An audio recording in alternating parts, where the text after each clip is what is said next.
Our presentation for Module 3 is going to be focused on brain-based learning. The first thing we're going to talk about is how poverty can affect a child's performance in school. People from different levels of wealth are different cognitively, behaviorally, emotionally, and socially. Because of this, students who come from different socioeconomic levels perform and behave differently in school. For example, a student living in poverty will not perform and respond in the same way as a student from the middle class might. There are 7 distinct differences between middle class and low-income students in schools. The main differences are health and nutrition, vocabulary, effort, hope and the growth mindset, cognition, relationships, and distress. For health and nutrition, when students experience poor nutrition and diminished health practices, it's harder for them to listen, concentrate, and learn, and that can have negative effects on their academic performance. In regards to vocabulary, children who grow up in low socioeconomic conditions usually have a smaller vocabulary than middle class children do, so that increases their risk for academic failure. Their effort is also affected, and one reason students seem unmotivated is because of lack of hope and optimism. Low socioeconomic status and financial difficulties are correlated with depressive symptoms. They also lack hope, and research suggests that lower socioeconomic status can be associated with viewing the future as being more negative than positive. When it comes to cognition, low socioeconomic status causes children to show cognitive problems. This can include short attention spans, high levels of distractibility, difficulty monitoring their own work, and difficulty generating new solutions to problems. Another difference is their relationships. Because disruptive home relationships often create mistrust in students, the adults in their lives have often failed them at home, and so the student may assume that the adults in the school system will fail them as well. The seventh difference is distress. Low-income students experience more distress, and this can affect their brain development, academic success, and social competence. It's important to be aware of these differences that can be present in your students in your own classroom. By being aware and conscientious of the struggles low-income students face, you can be mindful in your teaching and do everything you can to help these students living in poverty move past these struggles. Do not assume that just because a student comes from a low-income family that they are broken or damaged. They just need a change in their lifestyle, and they may need extra support or assurance that other students do not typically need, and that's okay. It's important to keep these differences in mind when working with students in poverty. Next topic is going to be the effect that movement can have on students. Research suggests that activity is better for students. They mentioned 7 reasons why it's important to have students move more. Those 7 reasons are circulation, episodic encoding, a break from learning, system maturation, good chemicals, too much sitting, and the value of implicit learning. Now, some of us may be thinking, what do these even mean? But now that we know what the 7 reasons are, we are now going to further discuss each reason as to why movement is beneficial to learning. The first reason why movement is beneficial is circulation. Movement increases heart rate and circulation, which often increases performance. For example, stretching is something that can be done. This allows more oxygen to the key brain areas and helps to narrow attention to target tasks. The next reason is episodic encoding, meaning that movement gives learners a new spatial reference on the classroom. Something that can be done within the classroom is moving students to the other side of the room to change their view of the classroom. More locations within the classroom provide more unique learning addresses.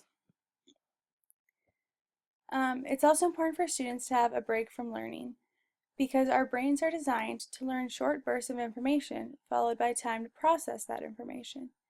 If we don't allow students the necessary time to process, this may result in no learning at all. So it is important to take a break from learning every now and again to help students process the information they have learned. As we grow, our brains grow too.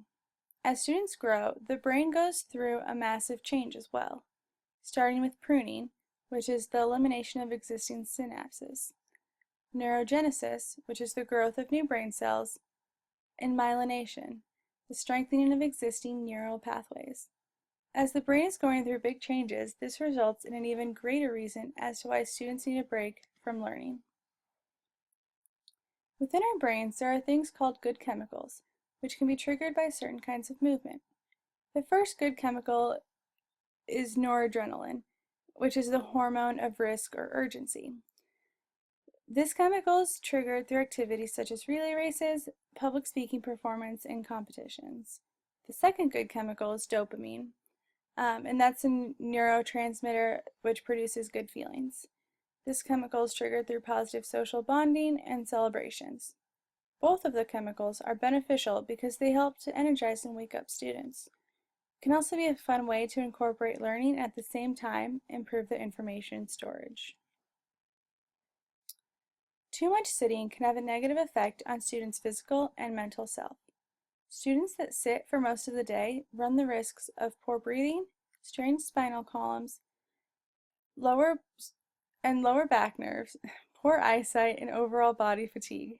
This is another reason why it's important to use movement within the classroom, not only because of the physical effects too much sitting can cause, but also the mental. The implicit system works by organizing responses to the world around us. This includes immediate emotions, conditioned responses, trauma, and reflexive behaviors. These tend to be more measured, how responses, which are procedural, skills-based, operational, and tactile. The main point is, we are more likely to remember implicit learning. It is robust, easy to learn, cross-cultural, efficient, and effective, regardless of our age or level of intelligence. Now we will discuss a few ideas that you can implement in your classroom. The first is brain breaks. Brain breaks are short mental breaks that are taken during classroom instruction. They're usually a quick activity or video. They are usually about 5 minutes or less and include some type of physical movement. The essential purpose for a brain break is to get students refocused and ready to learn again.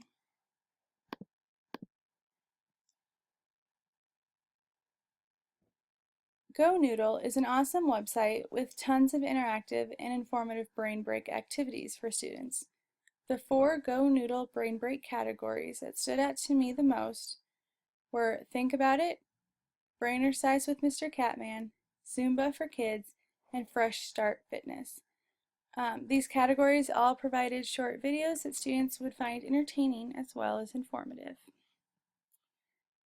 The first category was Think About It. This brain break we enjoyed Celebrate the New Day. It is a calming brain break that features a sunrise over mountains. It asks students to think about what little actions they can do throughout the day to make it into a great day. This would be a great video to play at the beginning of the school day, especially after a not so great day. It can get students thinking about how they can change their behavior from the day before. The next one we'll talk about is Brainercise with Mr. Catman, and it's the hand and foot challenge, and it would be a great brain break for lower elementary students who are working on developing eye-hand coordination. Features a kind of silly man with a cat mask on that students would find amusing. It's low energy but really requires the students' focus. We really liked the entire Zumba category. It's full of great energizers. We happened to look at Wipeout, which is a very fast-paced song, but there are slower songs as well.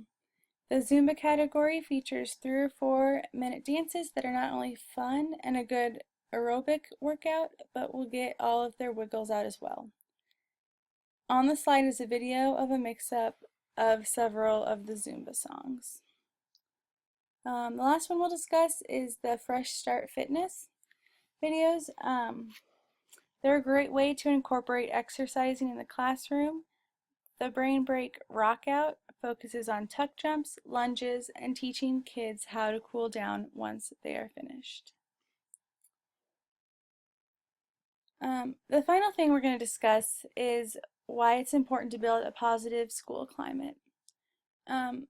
Creating a positive school atmosphere can greatly benefit students. Students want to come to a school that's an inviting place to be and a place that encourages learning. According to the video, Building a Positive School Climate, research shows that by designing a more open and flexible space, a school can improve student engagement and reduce discipline problems.